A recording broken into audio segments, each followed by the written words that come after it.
How's everybody doing today here on Facebook land? It's me, Leo WT, and I am here with my friend Cait, who so graciously accepted my last minute invitation to come be involved in a chat about, Catholicism, civil unions, and being queer. So here we are. I am going to let Cait introduce herself a little bit more. All right. Hi, my name is Cait Butler. I use the pronouns she, her, and hers. I'm originally from Olean, New York, but right now I'm living in Berea, Ohio, because I'm a first year at Baldwin Wallace University studying acting and directing. Oh, that's awesome. I don't think I actually knew that, so that's pretty fun. Right on. So, Cait, would you just give us a little bit of a quick description as to why you decided to join our conversation tonight? Yeah, no, of course. So I identify as a lesbian, and I'm also a Catholic. I was raised Catholic, confirmed. I still go to Mass here at Baldwin Wallace sometimes. And I just think that what Pope Francis did this morning was very historical, very impactful, and very important. Absolutely. Yeah, I think you've probably seen the conversations page that I run on Facebook, and we've had some interactions over the summer through with everything that's been involved with the George Floyd protest and stuff. So I was really excited to get your perspective, especially as a person of color, as a queer person, and as someone who knows about the Catholic faith. So I dabble in religion. I'm spiritually curious, but admittedly, my background is not in Catholicism. So I have many thoughts, right, on what Pope Francis said. But if you could give me a little bit of your perspective of like what went through your mind when you first read, the news. No, yeah.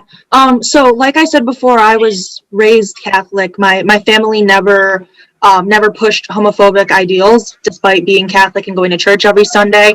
However, sometimes we would hear things like during Mass that were homophobic, like it would be called a virus, or they'd say, well, it's not a sin unless you act on it, implying that it would be considered a sin.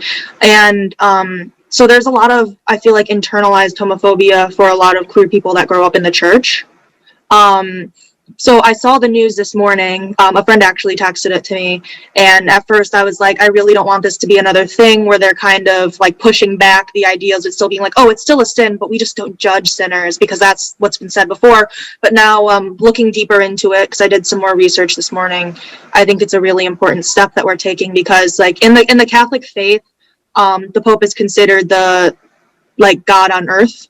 So, and I don't think God would be homophobic or sexist or racist, despite what a lot of people say about him not liking like people in the LGBTQIA plus community.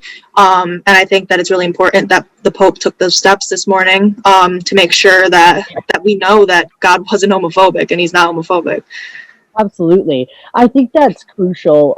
Like you said, I just don't think that God would be homophobic, period. Like, I don't think that God, within God's self, holds a place for any sort of phobia or ism. One of my favorite comedians, Hassan Minaj, actually said, you're not going to go up to heaven and God's not going to be like, oh, you were racist? Cool, good job. I always wanted.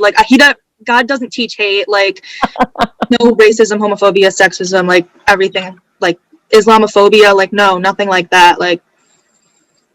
Absolutely. No, I have to agree with you. And it's so funny to me because, full disclosure, this is pretty much the first time we've talked for any length of time. I grew up in the conservative evangelical church. Like, I was so conservative that I didn't even know that I was conservative or evangelical, because it was my whole worldview. But I was actively taught that Catholics weren't going to heaven. You know what I mean? I was in such a narrow-minded view of church that I was kind of taught that Catholics were going to hell, which, looking back, for me, is just a horrifying thing to think now. But I find it interesting that the Catholic Church is and mainline Protestant churches are the closest connection that we have to the historical church. evangelical churches, non-denominational churches, if you think about them in terms of like developmental stages, they're not even a fertilized egg. They're a zygote, you know? Yeah, I was going back, looking back on Facebook, remembering certain evangelical churches who have an agenda of hate, and no names, but I find it so interesting about like how much of a following they have when the basis is preaching on hate and let he who be without sin cast the first stone. I'm not gonna like try and like shame them or anything because they've done enough shaming of marginalized communities themselves, but that it's dangerous to be not only like having kids grow up in a church that preaches only hate, but also to just have it like be prominent in our community in general. Absolutely. And these churches, you know, in it, for example, the Catholic Church, like they are literally their lineage traces back to like the Book of Acts church, you know, the people that gathered after Jesus was crucified. The Catholic Church can trace their lineage the whole way. The chain of custody is there.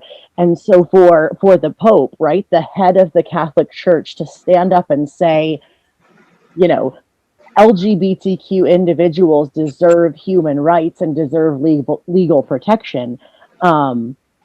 I think that bears with it a lot of weight in my mind. And I'm not even Catholic, but I have such a respect for the fact that, you know, the Catholic Church has built this institution that has fail safes in place. And maybe that makes it slow to change, but maybe that means it bears some weight, you know? Yeah, that it is slower to change, but when it does make change, they're very monumental. The Pope was very vocal about social issues in America this summer. Actually, he does not respect Donald Trump, and I think that's important. He said that a leader builds bridges and not walls. He is not known for bringing up people by name, but he said that we need to get justice for Mr. George Floyd, and that racism is a sin. And I wish that that would be listened to as much as smaller Bible verses are listened to, like ones that condemn like all these like marginalized people, and instead we could listen to the words of the Pope right now. I think he's a really important leader. Too. I think, like I said, admittedly, I don't come from a Catholic background, but I remember thinking to myself when Pope Francis was, you know, installed, right? I remember thinking to myself, like, this is important. Like, this is a big deal. And so kind of Pope Francis was my introduction to Catholicism. So that's like an interesting place to pick up the story, right? Yeah. But I think you're dead right. Like, I think he's majoring on a lot of majors, which is like loving marginalized people and taking care of people and loving people on the fringes. That's what God and the church should be about. That's what the whole Bible's about. And we've got it twisted in American culture to where it's a prosperity gospel. It's like, bless me, I'm powerful, God conquered my enemies, even though I'm the colonizer, you know, like. Yeah, no, there's a psalm that's the Lord is a stronghold for the oppressed, and I think that couldn't be better said than that. Like he like sided with marginalized people always, and it was like he's not this person that was built on like exclusion of other people. Absolutely. Absolutely. Like that's the whole thing. Like historical Jesus, even if you don't believe in Jesus as a divine person, like historical Jesus as a man, as a being, was all about marginalized people. And so in America, now this is an interesting thing, and this is what I messaged you about earlier. Currently in America, we have an absolutely regressive administration, and I can't curb that thought. We have a regressive administration, but we claim to be a Christian nation. And then here is the leader of the Catholic Church, the leader of the Church Universal, saying LGBTQ people are children of God and they deserve rights. I think it's very interesting, the juxtaposition of, you know, America's being regressive. Our Supreme Court is literally considering overturning same-sex marriage.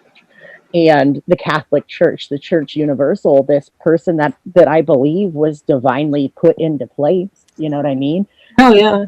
LGBTQ people matter. Racism needs to be ended. Like, this needs to be handled. That's huge. Yeah, no, 100%.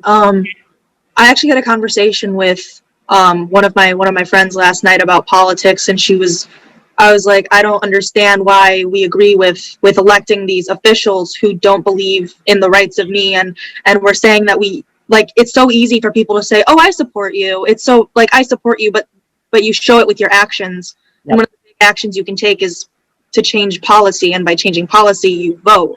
So it just makes no sense to me that there are people who can say that they support marginalized people and then vote to take away their rights. It just doesn't make sense. Absolutely, absolutely. Because the thing is that, like, if you believe in something, you value it, and you take steps to protect it and to honor it and to preserve it. And I think that there's no way around that in this election.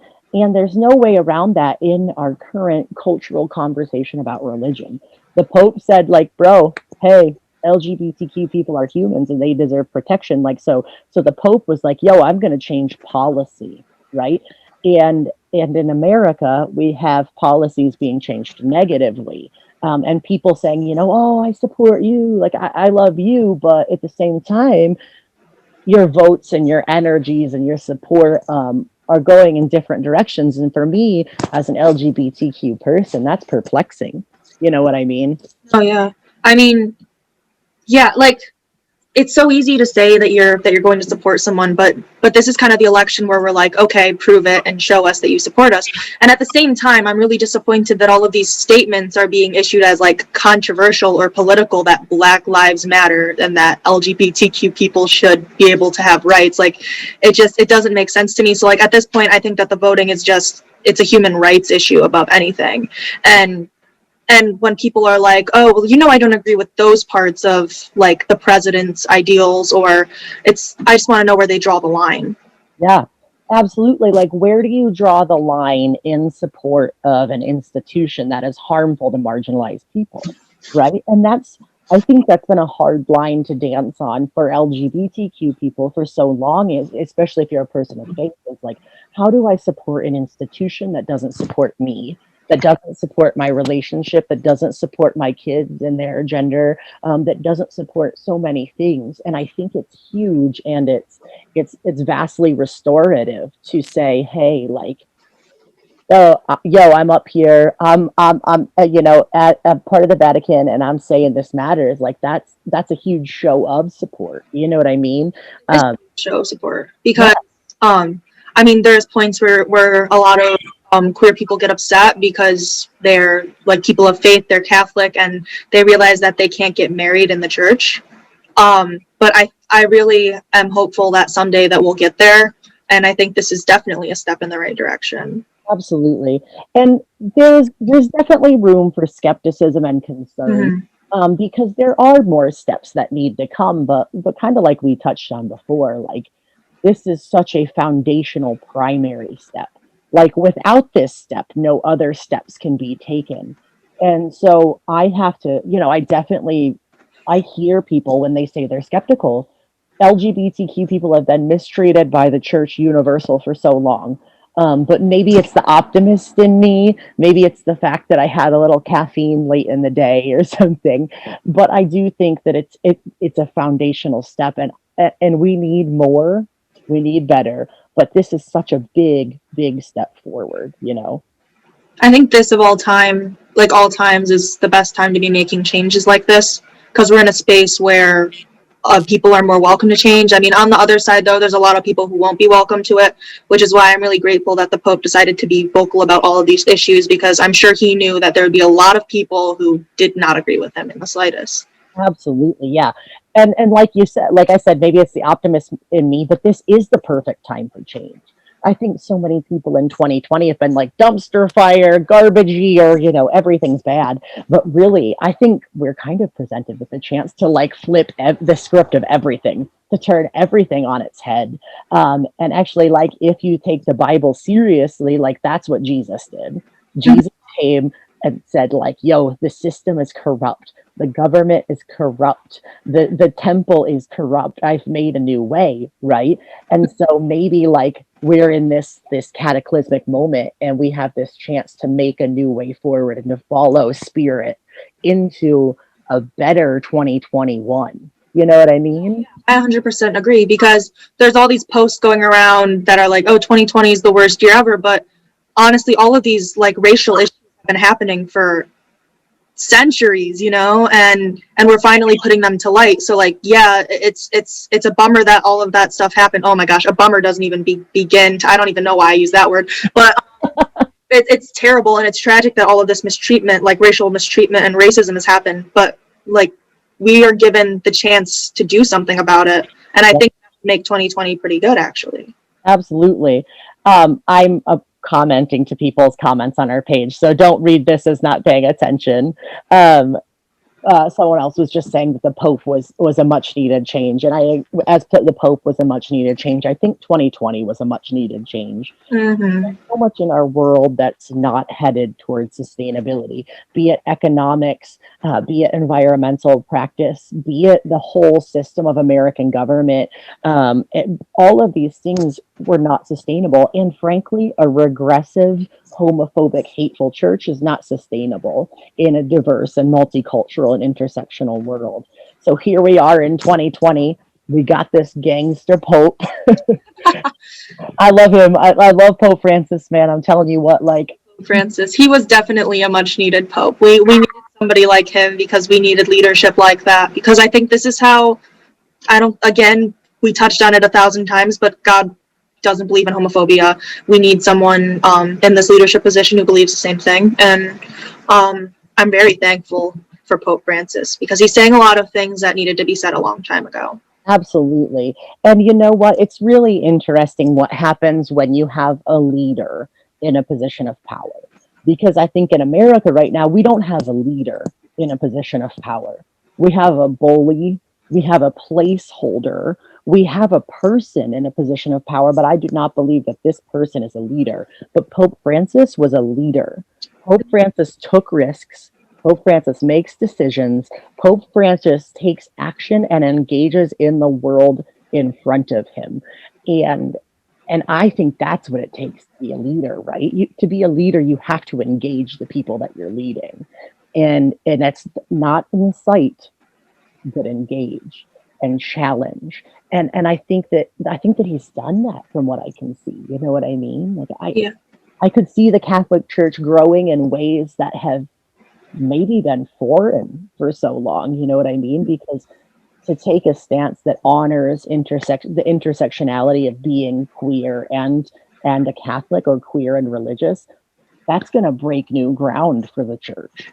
No, I 100% agree. Yeah, we have a game show host as a president, and he's treating like our country as his own personal playground, and it confuses me, because I asked somebody this last night. I was having a conversation with someone about politics who didn't agree with my politics. I don't agree with their politics, and I was just like I don't know how you can support someone, and a lot of conservative ideals are like, we need to protect our country, but you're not protecting the people in the country, and neither is your president, and it confuses me. Yeah, absolutely. I think there's so much that we've seen too, even with the Olean Regional Justice Coalition and protesting at Lincoln Park. You know, the biggest opposition that we've had to us is people coming by and shaking American flags in our face.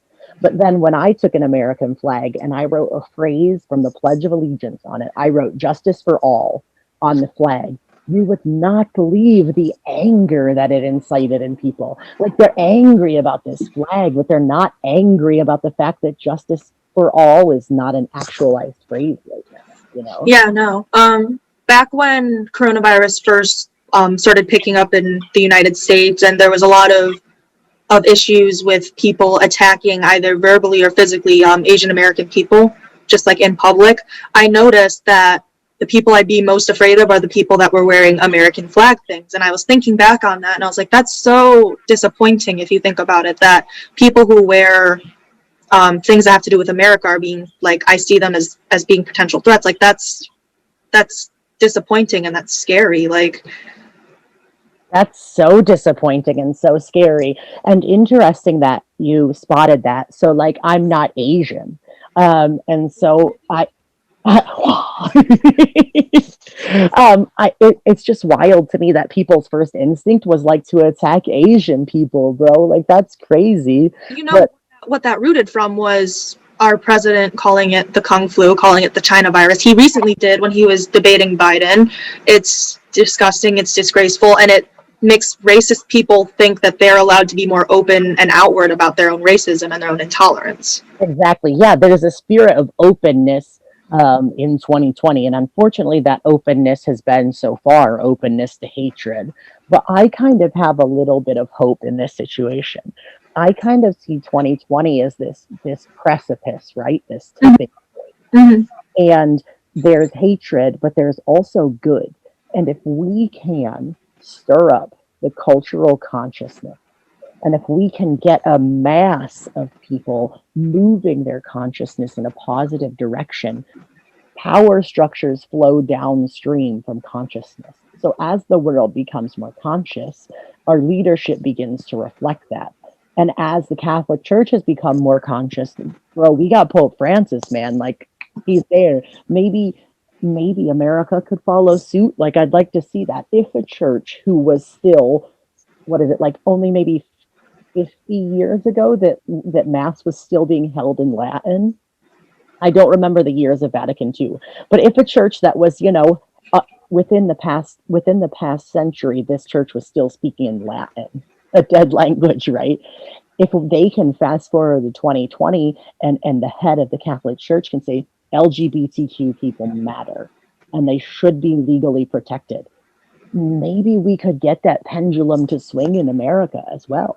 No, I agree with that, because what Pope Francis said was like they deserve the right to a family, and that's really what church is and like what religion is. It's like it's a big family, and I don't think Jesus would have been like, oh yeah, we're a big family except for him, and like it wasn't exclusion. It wasn't like exclusion based, and I would like to say that I know we touched on some negative things that were happening in Olean and in the upstate New York area, and although like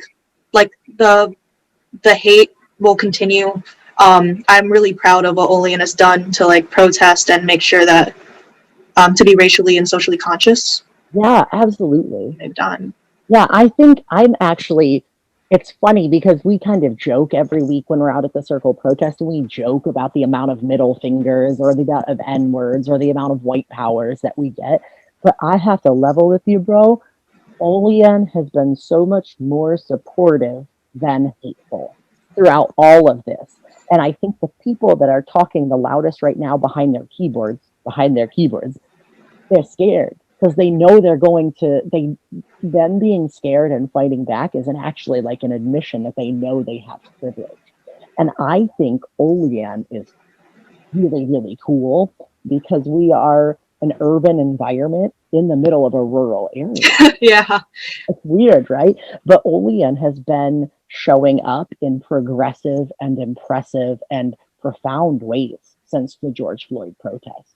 Yeah, no, I've seen the videos of people trying to spew hate on the protests, and they're really terrible and really disappointing. But I feel like as long as people still want to stand there after hearing all those things and protest for what they believe in, that I'm really proud of Olean, like I'm proud to say that I've come from a place where people are protesting and like they prioritize these issues. That's important to me. Absolutely. Yeah, the people of Olean have certainly been motivated throughout all of this.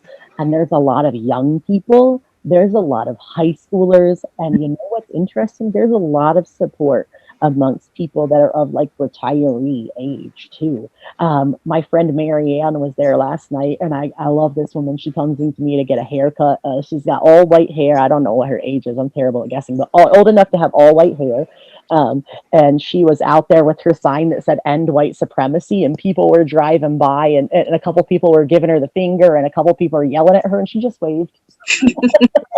And there's a cool intersectionality amongst the people who are spiritually and socially conscious in Olean, and I'm really excited to see what that brings. Yeah. There's an integration that's happening, and I feel like in the air there's more good things than there are bad things. It might be the caffeine, it might be my natural optimism, but I really think there's more good things coming out of the ether. Yeah, no, I agree. Olean has always been a community that's very that prioritizes like community engagement and being good neighbors. And I think that's that's really great, and I'm happy about it. It's 9:16. I unfortunately have to go, but it was a really good conversation. Absolutely, yeah. Thank you so much. If you can give me one last thing, if you had the chance as a young minority queer Catholic human being to say anything that you could to other young people sitting in the pews of Catholic churches today, what would you say to them? Oh my gosh, what a loaded question. God and Jesus over everything teaches to love other people. To just to love, like not even just other people, to love like the world around you, to love the planet, like love always overpowers hate, and that's at center of every religion. So absolutely, and I think you could even exclude that, and you could extend that to include loving yourself as an LGBTQ Catholic or person of faith. So yeah, absolutely. Thank you so much, Cait. Have a good night. We'll talk to you later. bye. Bye. Hey, everybody on Facebook. I'm just going to wrap this up a little bit. Cait was so gracious to grace us with her time, and I couldn't be more grateful for that. I had so many thoughts as we were going through this chat, and I just kind of wanted to wrap up a little bit in my head, you know. If you guys have thoughts, I would love to chat with you. Feel free to message them in. I'm going to catch up on the comments right now. Ooh, so my friend Carl said, Pope Francis made a really profound impact around the world in countries less progressive than the USA, i.e. Eastern Europe, South America, etc. I'd like to hear devout Catholics reconciling their own thoughts if they disagree with him, while also believing in the infallibility of the Pope. That's a double-edged sword, right? Like, you believe in the Pope, what now? You know what I mean? And lastly, go Bills, because go Bills, you got to, you know what I mean? That is going to be so interesting to see. And I personally am going to be looking around on the internet to see, like, in some sort of Catholic spaces, what people are saying and what people are feeling and what people are thinking about the Pope, because that is a big tenet of Catholicism is the infallibility of the Pope. So I can't wait to see what's going on here. Hey, Julie. Hey, Cait. How's it going? I feel like I've seen you guys before. But yeah, I think it's profoundly interesting that the Pope, the infallible head of a religious institution with its roots in the ancient church, with its roots directly tied to the ancient church, right? The head of this ancient religious organization called Catholicism. He says LGBTQ people are humans, they're children of God, and they deserve legal protection. This is happening over here. And over here in America, the land of the free, the most progressive, the best country, right? We're actually considering moving in the opposite direction in 2020, right? How is it, please don't read this negatively, but how is it possible that this most progressive country is lagging behind the Catholic Church? And I say that not to poke fun at the Catholic Church, but just to point out that the Catholic Church is a system and is an organization and it is an institution. And therefore they have processes and they have time, you know what I mean? It takes time to make change in an organization like the Catholic Church. They've managed to do it. And here we are in America and we're like, oh, maybe we want to reel that one back in. But that juxtaposition is just really sitting in my mind right now. And what does that say about America? How do I feel about that as an American? I think that what America should be is progressive. What America should be is equitable. What America should be is just for all. And I don't know if we see that right now. And I think that the juxtaposition of that with the Catholic Church is just really thought-provoking, and it's really something to think about. So I'm going to wrap this episode, podcast, live, whatever it is. I'm going to wrap it up for tonight, but I want to thank you guys for joining me. And I just wanted to let you guys know that if you're so interested, Conversations Official is now on Spotify. You'll be able to listen to conversations like this in podcast form. If you could do us a huge favor, it would be fantastic if you could open up Spotify, find Conversations Official, and if you could give us a follow, that'd be fantastic. We will also be on Apple Podcasts soon, which would be really great if you could give that a follow as well. This video will also be posted on the Conversations Official YouTube page, where you can view and interact with this content and other content that we've had in the past. Conversations Official is also on Instagram. It's kind of just to point towards these channels. So make sure you give Conversations Official a follow on Spotify. Watch out for it on Apple Tunes, and please like and subscribe to Conversations Official on YouTube. If you're here, you already know about the Facebook page, so I'm pretty sure you're already following it. But thank you guys so much for being a part of the conversation. Thank you to Cait. I really had only met her in passing before, and I was so proud that that she volunteered to step right up. I thought she had some great thoughts, and I'm really proud to see young people being proactive and ready to engage conversations like this. Thank you guys so much for watching. Please drop your comments. I would love to engage with them. That's the whole point of this. It's called Conversations, and it works a lot better if there's two people in the conversation instead of just one. Like and follow Conversations on Spotify. Like and subscribe to Conversations on YouTube. Drop your comments. Share. I can't wait to engage with this conversation with you guys in the comments, and I can't wait to continue to build an open and affirming safe space and community for people who want to be intentionally intersectional and spiritually curious. Have a great night, everybody.